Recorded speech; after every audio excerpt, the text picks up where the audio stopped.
네, 점심 식사 맛있게 하셨나요? 네, 우리 이번에 유치부 리모델링 했는데 여러분 다 들어가서 한번 보셨나요? 네, 어떠신가요? 아, 네, 화사하고 너무 예뻐졌죠. 네, 우리 성도님들의 기도와 또 많은 응원과 또 후원으로서 이렇게 아름다운 또 모습을 갖추게 될 수 있게 되었습니다. 우리 아이들이 오늘 영어 성경학교를 하고 왔는데요. 아이들이 지쳐 있더라고요. 아이들이 대답을 못 해요. 왜냐 물어보니까 애들이 너무 신나게 뛰어놀더라고요. 너무 신나게 뛰어놀아서 애들이 딱 왔는데 애들이 지쳐서 뭐 영어 발음할 수도 없더라고요. 그래서 너무나 아이들이 행복해하는 모습을 보면서 아, 참 귀하다, 너무 좋다라는 생각들이 많이 들었습니다. 여러분도 그런 모습 보니까 행복하시죠? 네, 우리 앞으로도 계속적으로 이런 사역들이 계속적으로 일어날 텐데 많은 관심과 기도 부탁드리겠습니다. 네, 이제 오후 예배인데요. 참 오랜만에 우리가 함께 예배를 드리는 것 같습니다. 그래서 어떻게 하면 이 예배를 시작할 때 어떻게 하면 좀 좋을까 생각했다가 제가 그림 하나를 준비했습니다. 한번 그림 한번 띄워봐 주시겠어요? 네, 네, 혹시 이 그림 보신 적 있으실까요? 네, 뭔가 나무가 있고 또 아름다운 꽃이 피어져 있습니다. 네, 이 그림의 제목이 무엇이냐? 꽃피는 아몬드 나무라는 제목의 이 그림입니다. 이 그림은 아마 한국인이 가장 사랑하는 그 화가 중에 한 사람인 빈센트 반 고흐의 작품입니다. 그런데 이 작품을 보면 뭔가 어떤 기분이 드셨습니까? 잠깐 보여주지만 이 그림을 보면 뭔가 되게 기분이 좋아지고 뭔가 밝아지는 것을 혹시 여러분 느끼셨습니까? 이 그림에는 한 가지 의미가 담겨져 있기 때문입니다. 이 고가 이 그림을 그릴 때 어떠한 마음으로 그렸는지 아마 알게 되면 이 그림을 다시 본다면 그 마음이 느껴질 것 같습니다. 자신을 열심히 응원해주고 후원해준 그 동생 테오가 드디어 등남을 하게 된 것입니다. 그런데 그 테오가 그 자신의 자녀의 이름을 지어야 되는데 어떻게 이름을 지었느냐? 바로 자신의 형의 이름이 고우의 이름을 따서 이름을 지었습니다. 그리고 그 소식을 들은 고우가 너무 행복했습니다. 왜냐하면 자신의 이름을 딴 그 조카가 생겼기 때문입니다. 그러면서도 한 마음속에는 조금 미안한 감정도 있었습니다. 왜냐하면 이 고우는 이 동생의 전적인 후원을 받아서 작품 활동했기 때문에 미안한 마음도 있었고 너무나 고마운 마음, 자신을 존경한 마음으로 자신의 이름을 딴 이름을 자신의 조카에게 지어줬기 때문에 너무나 고마운 마음을 가졌습니다. 그래서 그 동생과 그 조카를 향한 그림의 선물을 그린 것이 바로 오늘 보았던 이 아몬드 나무, 꽃피는 아몬드 나무라는 작품이 탄생하게 되었습니다. 이 아몬드 나무에 한 가지 뜻이 있습니다. 어떤 뜻이 있냐면 이 새 생명을 뜻하기도 하고 희망을 뜻하기도 합니다. 또한 이 부활을 상징하기 때문에 이 아몬드 나무 이것을 이 그림을 그리면서 우리 조카가 우리 테오가 정말 새로운 생명 또한 그 희망을 가지고 살아갔으면 좋겠다라는 마음을 가지고 그린 그림이 바로 이 꽃피는 아몬드 나무 이 그림인 것입니다. 우리는 이 나무 그림을 보면서 참 행복합니다. 그리고 이 고흐의 작품을 보면 많은 사람들이 참 너무 좋다, 아름답다, 너무 행복하다라는 이야기를 많이 합니다. 그래서 많은 한국 사람들이 이 반 고흐의 이 작품을 너무나 좋아합니다. 그런데 이렇게 널리 알려진 반 고흐가 실제적으로 생전에는 그리 알려지지 않은 무명의 작가였다는 것, 화가였다는 것을 여러분 혹시 알고 계십니까? 그가 한 10년 정도 화가 생활했었는데 그가 그린 작품이 900여 점이 된다고 합니다. 자, 그런데 생전에 이 그림을 몇 점을 팔았을까요? 네, 벌써 아시는 분이 계십니다. 이 예술의 세계에 너무 잘 아시는 분인데 딱 한 점을 팔았답니다.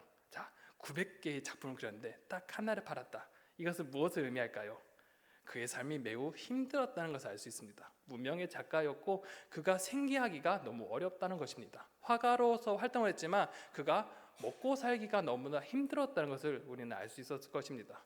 그렇다면 이 10년 동안 900여 점의 이 작품을 만들 동안 그럼 그 사이에 누가 이 사람을 응원하고 지지하고 후원해 줬을까요? 네, 바로 동생 테오였습니다. 자신의 동생 테오는 이 자신의 형을 위해서 너무나 열심히 후원하고 지지하면서 작품색을 열어갈 수 있도록 전적인 후원을 해줬던 사람이 바로 테오 동생이었습니다. 우리는 이 캥거루족이라는 이야기를 많이 듣습니다. 그런데 보통 부모의 아래서 자립심 없이 살아가는 사람을 많이 들어봤지만 동생에게 빌부터 산다는 사람은 솔직히 들어본 적이 있습니까? 없습니다. 쉽지 않습니다. 그런데 자신의 동생 테오는 자신의 형을 위해서 전적으로 헌신하며 수고하면서 그가 열심히 작품할 수 있도록 그 길을 열어주고 후원해줬던 사람입니다. 그러다 보니까 그를 이렇게 후원할 수 있었던 이유가 궁금해집니다. 왜 동생 테오는 이 고울을 이렇게 열심히 열정적으로 지지하며 후원하면서 그 누가 알아주지도 않았는데도 이렇게 열성을 다해 후원해 줄 수 있었을까? 그 답이 무엇일까요? 여러 이유가 있었겠지만 우리는 단 한 단어로 설명할 수밖에 없을 것 같습니다. 바로 사랑입니다. 사랑하기 때문에, 사랑해서, 사랑함으로, 사랑하기 때문에 자신의 온 힘을 다해서 그 형 고에게 헌신하며 후원하며 지지했던 것입니다. 그리고 이런 우애를 알게 된 테오의 아내 요한나가 있습니다. 솔직히 요한나는 그 형과 이 동생, 자신의 남편이 이해할 수 없었을 것입니다. 어쩌면 그 요한나의 생전의 이야기를 들어보면 오히려 자신이 테오, 자신의 남편을 사랑하는 것보다 형이 동생을 더 사랑하는 것이 더 크다고 말할 정도로 아마 질투 같은 것도 느꼈을 것 같습니다. 그런데 이 요한나가 이 고우와 자신의 남편 테오의 이야기를 알게 됨으로써 또한 이 고우를 열심히 응원하고 지지했습니다. 그래서 이 두 사람이 죽은 이후에 이 요한나는 이 고우가 남겨진 작품을 세상에 널리 알리기 시작했고, 그런 노력과 열정이 더해져서 오늘 우리가 이렇게 반 고우의 작품을 이렇게 접할 수 있게 된 것입니다. 그렇게 오늘날 빈센트 반 고흐가 우리에게 감동을 줄 수 있었던 것은 바로 그를 후원하고 지지한 테오가 있었고, 이 작품을 널리 알린 요한나의 노력이 있었기 때문에 오늘 한국과 온 세계의 반 고흐 작품이 이렇게 알려질 수 있게 된 것입니다. 어쩌면 이 세 사람의 아름다운 관계의 모습은 우리는 너무나 잘 알고 있을 것 같습니다. 그리고 이 아름다운 모습은 이 성경에서도 혹시 기록된 것을 혹시 알고 계십니까? 똑같은 얘기가 아니라 이런 비슷한 이야기가 오늘 성경에서도 나타나고 있습니다. 그 관계가 무엇이냐? 바로 바울과 빌립보 교회의 관계가 이런 관계였습니다. 바울이라는 사람을 한번 떠올려 봅시다. 여러분, 바울은 어떠한 인물입니까?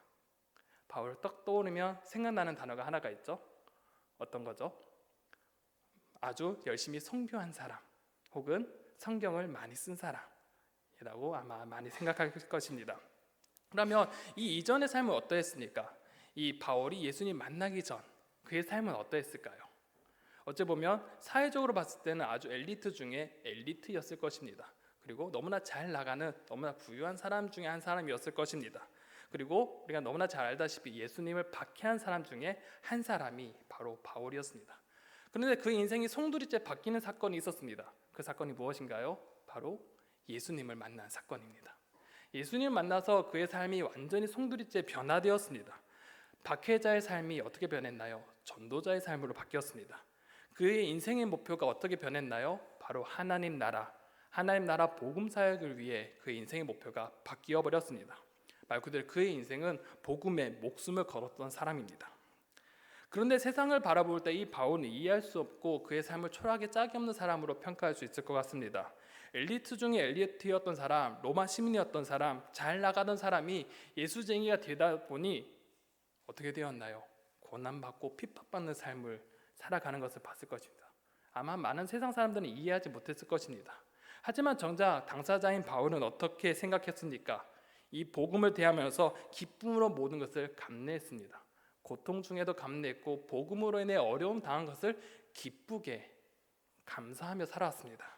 왜 그럴 수 있었을까? 오늘 우리 읽지는 않았지만 빌립보서 4장 13절에는 이렇게 기록되어져 있습니다. 우리 함께 읽어볼까요? 함께 읽어보겠습니다. 시작. 내게 능력 주시는 자 안에서 내가 모든 것을 할 수. 아멘. 자신이 이런 삶을 살 수 있었던 것이 무엇입니까? 바로 능력 주시는 자, 바로 그 하나님, 그 안에 거할 수 있으므로 그 하나님께 주신 능력으로 이 모든 것을 감당할 수 있었던 것입니다. 그런데 이 고백을 잘못 해석하며 내가 초능력자가 내가 모든 것을 할 수 있다고 생각할 수 있을 것 같습니다. 하지만 그것이 아닙니다. 내가 어떤 상황 속에서도 내가 자족할 수 있는 힘이 생겼고 내가 어떤 환경 속에서도 기쁨으로 적응할 수 있다는 고백입니다. 복음으로 인해 고난이 찾아온다 할지라도 복음으로 인하여서 내가 우겨쌈을 당하더라도 내가 기뻐할 수 있고 자족할 수 있는 것은 바로 주님께서 나와 함께 하시고 내가 주님 안에 거하기에 주님께서 내게 그것을 감당할 수 있는 힘을 주신다는 고백인 것입니다. 그렇기 때문에 이러한 고백이 있었기에 그는 어떤 상황 속에서도 복음을 전파할 수 있었던 것입니다. 그런데 주님, 이 바울에게 또 다른 지지자가 있었습니다. 이 하나님 말고 또 다른 지지자, 후원자가 있었는데 그것이 바로 오늘 본문에 나타난 빌립보 교회 교인들이었습니다. 15절을 한번 읽어볼까요? 15절은 이렇게 기록되어져 있습니다. 함께 읽겠습니다. 빌립보 사람들아, 너희도 알거니와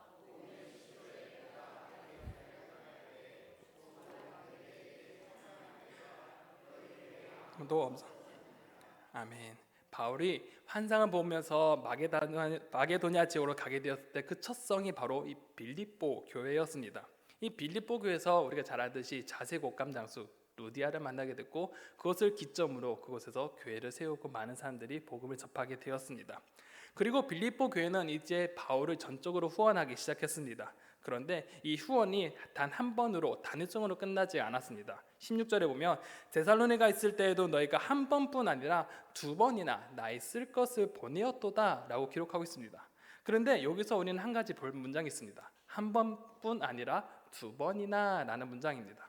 우리는 이것 단순히 보면 이 횟수로 생각해 볼 수 있습니다. 그런데 헬라어를 자세히 한번 번역해 보면 한 번뿐만 아니라 두 번까지도 라는 의미가 담겨져 있습니다. 이것은 횟수가 아니라 그가 어떻게 후원했는지 그 마음을 의미하는 것인데 바로 인색하지 않게 열심을 다해 도왔다는 의미가 담겨져 있습니다. 결국 빌립보 교회는 자신의 마음을 다해서 정성을 다해서 이 바울을 후원했고 지지했다는 것입니다. 그래서 18절 상반절에 보면 이렇게 기록되어져 있습니다. 내게는 모든 것이 있고 또 풍부한지라 에바브로디도 편에 너희가 준 것을 받음으로 내가 풍족하니 라고 합니다. 이 빌립보 교회는 단순히 물질만을 지원해 준 것이 아닙니다. 바로 에바브로디도를 보내서 그에게 시종을 들게 했고 빌립보 교회 헌금을 이 에바브로디도를 통해서 보내게 했습니다. 결국 이 빌립보가 어떻게 바울을 후원하고 지지했느냐, 정말 물신양면을 다해서 지지하고 후원했던 것입니다. 마치 이 테오가 형 고우에게 물신양면을 후원했던 것처럼 이 빌립보 교회 또한 이 바울에게 헌신적인 자세를 가지고 후원하고 지지하며 기도했다는 것입니다. 그렇다면 이 빌립보 교회는 왜 바울에게 이렇게까지 사람을 붙여가면서 후원하고 지지할 수 있었을까요? 그들이 후원하며 지지할 수 있었던 이유는 18절 하반절에서 답을 찾을 수 있습니다. 이렇게 기록되어져 있는데요. 제가 읽어보겠습니다. 이는 받으실 만한 향기로운 제물이요 하나님을 기쁘시게 한 것이라 라고 기록하고 있습니다. 이 구절이 무엇일까요? 바울이 빌립보 교회 후원을 그리고 빌립보가 바울을 후원한 것을 어떻게 여기고 있는 것인가? 바로 하나님께 바쳐진 제물이라고 인식하고 있는 것입니다. 즉 이것을 헌금한 것이 단순히 사람에게 돈을 전달해 주는 것이 아니라 바로 하나님께 드려진 것, 바쳐진 헌금으로 생각했다는 것입니다. 빌립보 교인이 바울을 지지하고 후원하며 보낸 물질은 단순히 물질이 아닙니다. 단순히 사람을 보내고 후원한 것이 아닙니다. 바로 하나님께 바친 것입니다. 헌금이란 것이죠. 그렇기에 바울 또한 이것을 개인적인 후원으로 여기지 않았습니다. 자신이 받은 후원은 바로 하나님께 바쳐진 것이고 하나님을 경유해서 받은 것이기에 이 헌금을 그저 단순히 쓰지 아니하고 복음의 진보를 위해 하나님 나라를 위해 온전히 사용했던 것입니다. 빌립보의 이런 전적인 지지와 후원은 바울 사역에 큰 힘이 되었습니다. 그리고 바울을 통해 하나님 나라 복음이 온 세계로 펼쳐지게 되었던 것입니다. 그런데 신기한 점이 하나가 있습니다.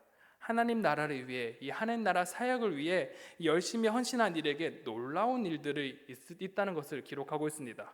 17절 하반절에 보면 바울이 이렇게 기록하는데요.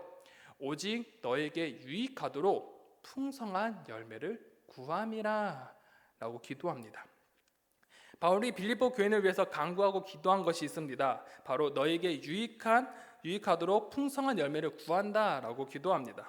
이것을 세번역으로 보면 나는 여러분의 장부에 유익한 열매가 늘어나길 바랍니다 라고 기록하고 있습니다.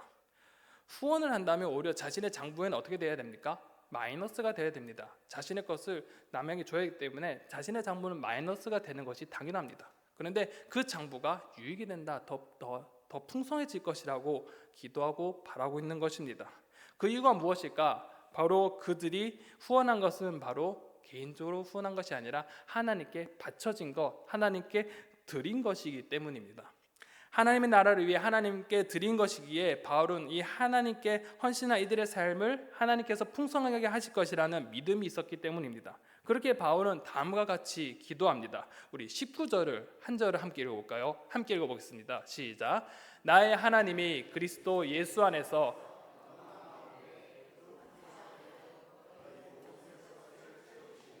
아멘. 풍성하신 하나님께서 어떻게 한다고요? 그 풍성하신 대로 그 모든 것을 쓸 것을 풍성하게 채우시리라고 기도합니다. 빌립보 교인들이 하나님의 나라를 위해 단순히 물질뿐만 아니라 자신의 모든 것을 드렸고 하나님께 헌신했습니다.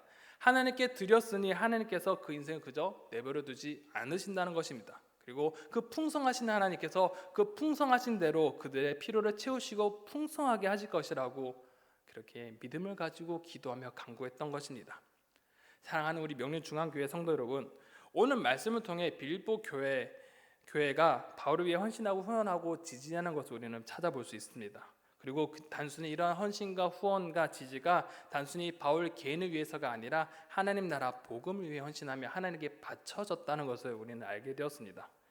그런데 이러한 그들의 헌신과 지지를 통해 이 바울은 열심히 다해 하나님 나라를 복음을 위해 복음을 전파했고 온 세계에 그 복음이 전파되기 시작했습니다. 그런데 이 말씀이 오늘 우리에게 어떻게 다가오는지 한번 정해 보아야 될 것 같습니다.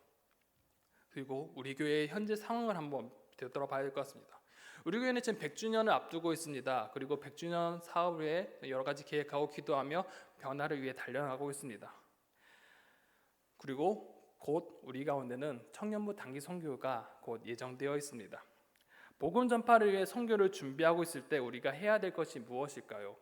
바로 지지와 후원과 응원입니다.